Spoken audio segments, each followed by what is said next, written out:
July 2025. The atmosphere is tense during GM's quarterly earnings call.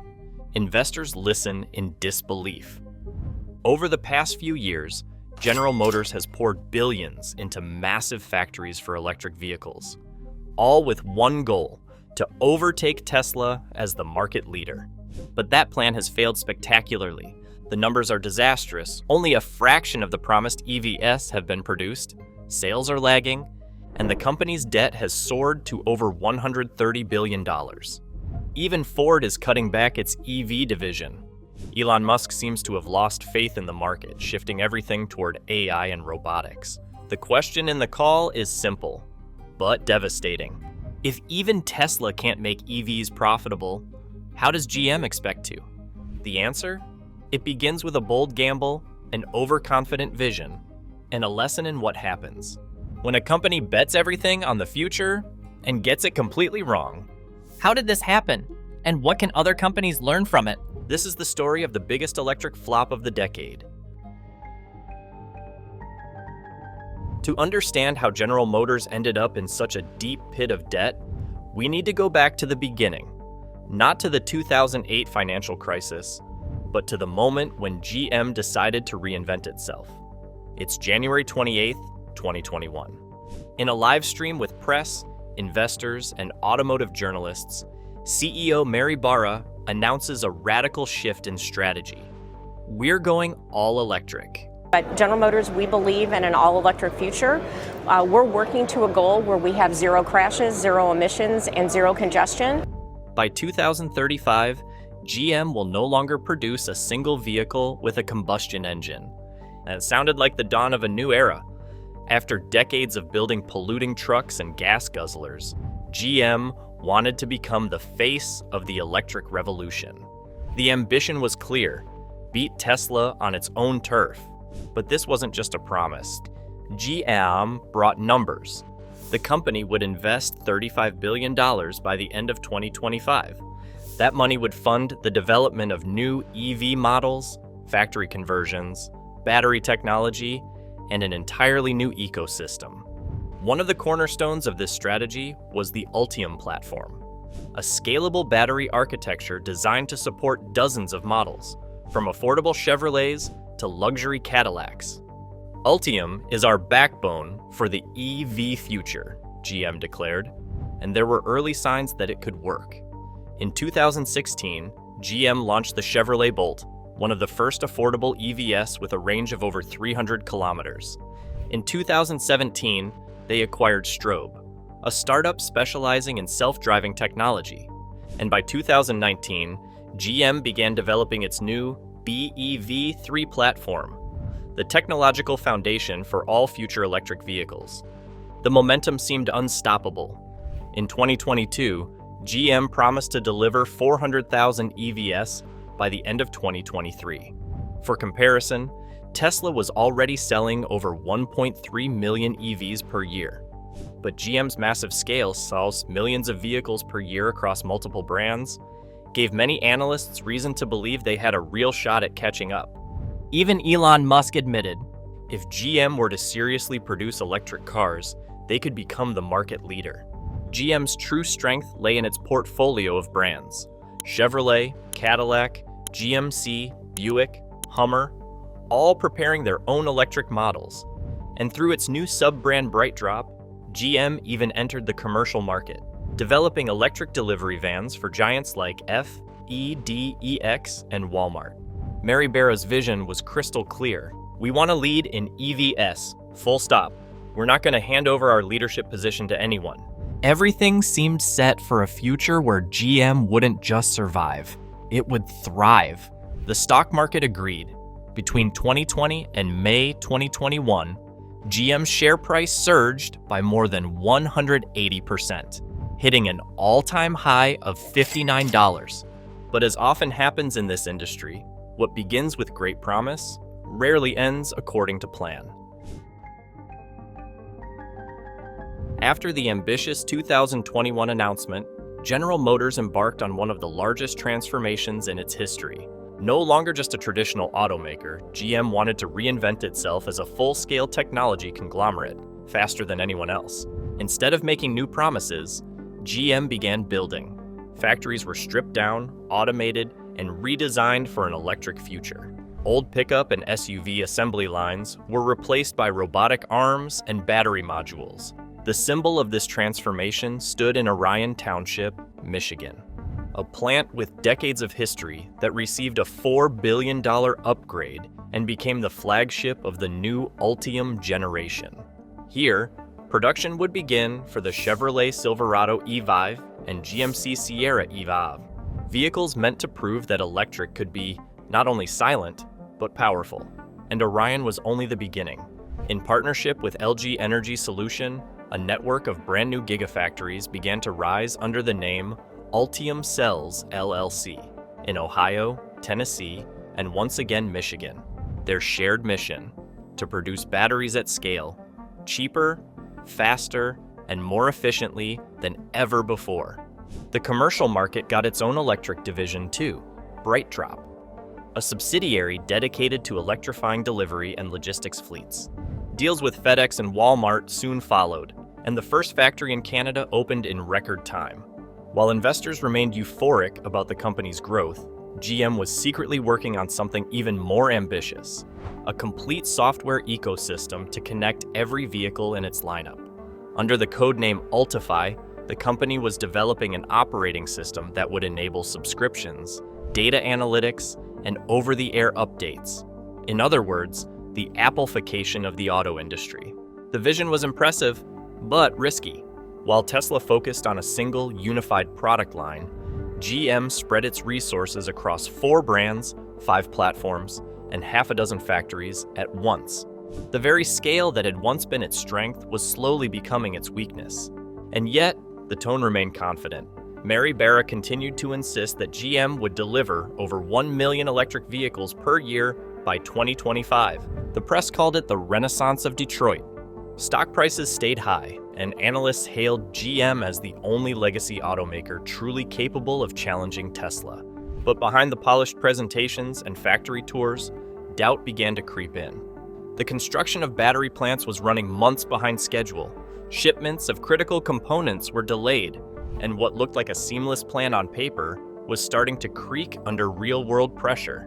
For the first time since the grand announcement, a question began to surface. Could GM really maintain this pace? Because if even one link in this massive chain were to break, the entire dream, from Mary Barra's vision to the Ultium empire itself, could begin to collapse. The promise was grand.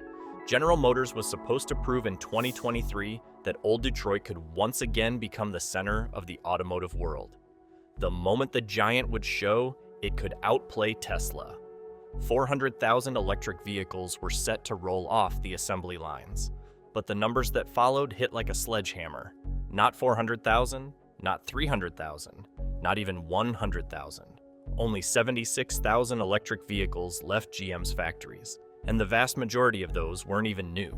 Over 80% of sales came from the Chevrolet Bolt EV, a model launched back in 2016 and already technologically outdated. The revolutionary Ultium vehicles, the cornerstone of GM's future, were barely reaching customers. In all of 2023, GM sold just 13,800 of them, 2/3 of which were a single model, the Cadillac LYRIQ. The rest of the promised lineup remained stuck in prototypes, delayed launches, or extremely limited production runs. The heart of the problem lay in battery production. The new Ultium batteries, hailed as the engine of GM's future, turned out to be a logistical nightmare. The gluing process that connected the battery cells to the cooling plates was so complex that the assembly lines could barely produce 5 packs per hour instead of the targeted 30. The production speed required to reach profitability simply wasn't achievable. Mike Anderson, GM's vice president of battery systems, admitted it bluntly. Nobody has ever done this at this scale before, including us. For months, the factories ran around the clock. Specifications were rewritten, blueprints redrawn, and production schedules rebuilt. But the results barely improved. Meanwhile, investor confidence began to waver. The once loud promise of 400,000 vehicles quietly disappeared from company goals. In October 2023, GM announced it was now focusing on reaching 1 million EVs by 2025. It sounded like a reorientation, but everyone knew what it really was: moving the goalposts. The commercial division BrightDrop, once touted as the future of electric delivery vans, faced the same issues.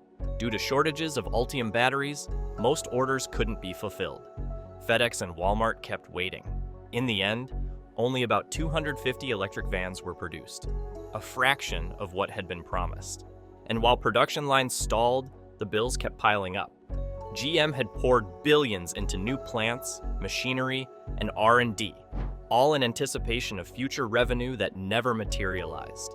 Some of it was still being covered by profits from their traditional bestsellers, the Silverado, Tahoe, and Escalade, vehicles still burning millions of gallons of gasoline.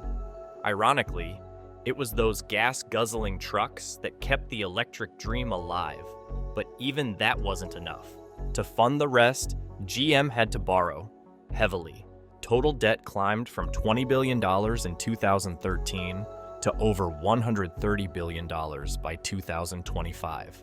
CFO Paul Jacobson summarized it with brutal honesty. We dug a deeper hole, intentionally. At the same time, the entire EV market began to cool. Demand wasn't meeting expectations. Ford scaled back production of its Mach-E and F-150 Lightning. Tesla shifted focus toward AI and robotics. Governments that had fueled the boom with incentives and subsidies began to retreat. Germany ended its EV subsidy program, followed by France, Sweden, and New Zealand. In the United States, the crucial $7,500 tax credit was scrapped under new legislation. Suddenly, the so-called affordable electric car wasn't so affordable anymore. The Chevrolet Equinox EV, touted as the breakthrough electric SUV, ended up costing over $40,000 in reality. Consumers lost interest. The hype around the electric future proved far more fragile than expected. What began as a triumphant race toward electrification turned into a chain reaction of setbacks.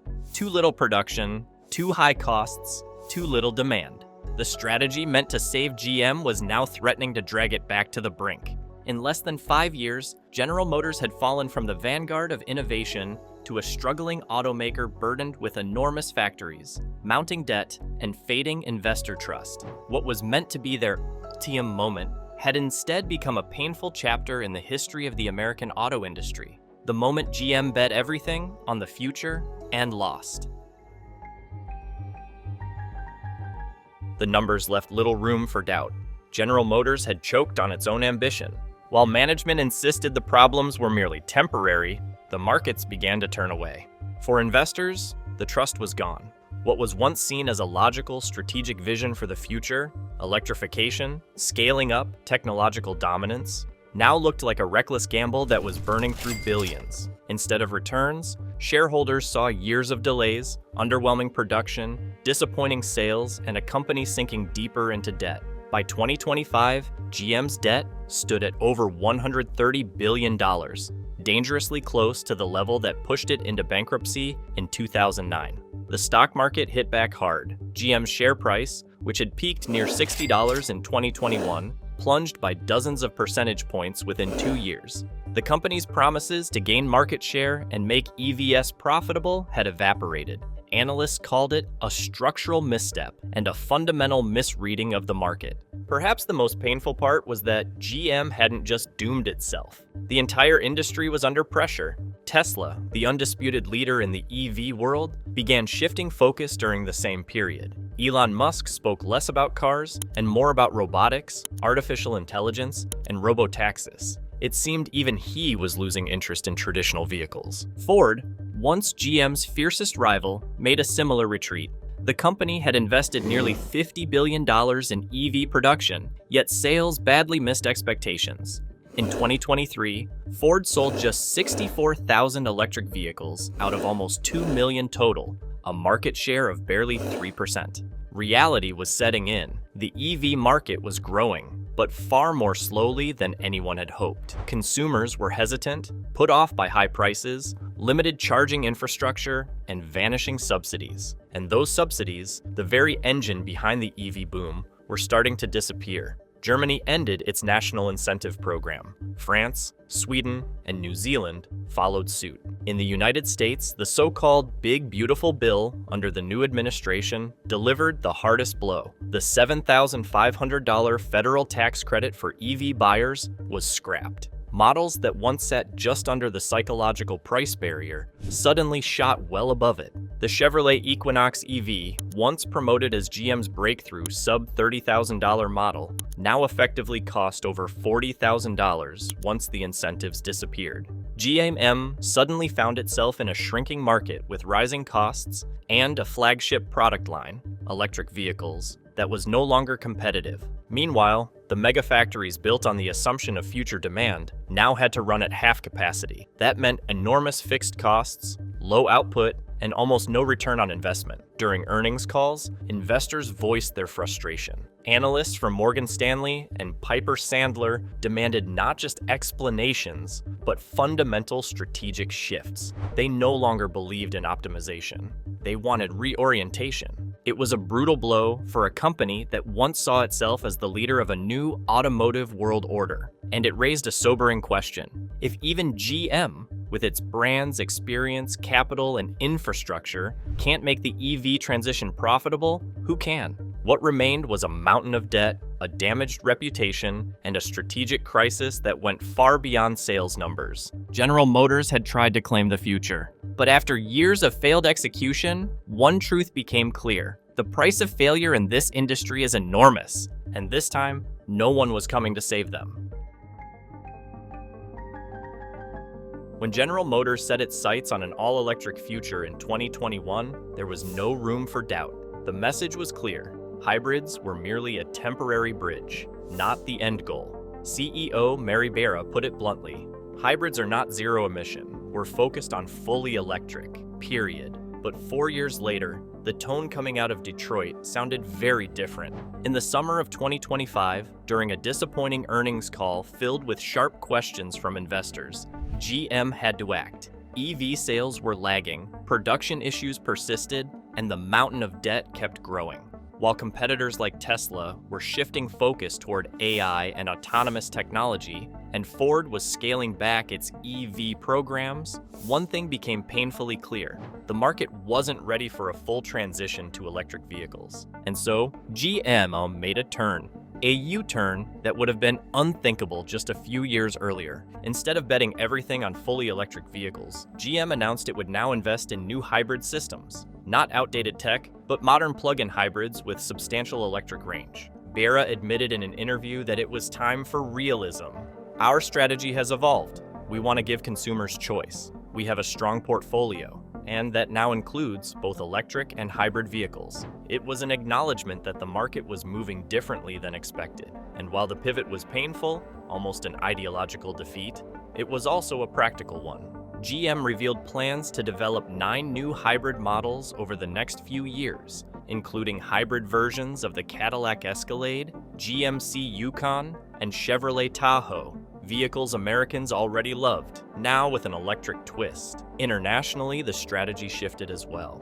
GM struck a partnership with Hyundai to launch a new lineup in South and Central America by 2028, focusing on hybrids and combustion engines, tailored to markets where EV infrastructure is still years away. The message had changed. No longer one direction, one future, one platform, but a broader, more flexible strategy built around where customers actually are, not just where the industry wants them to be.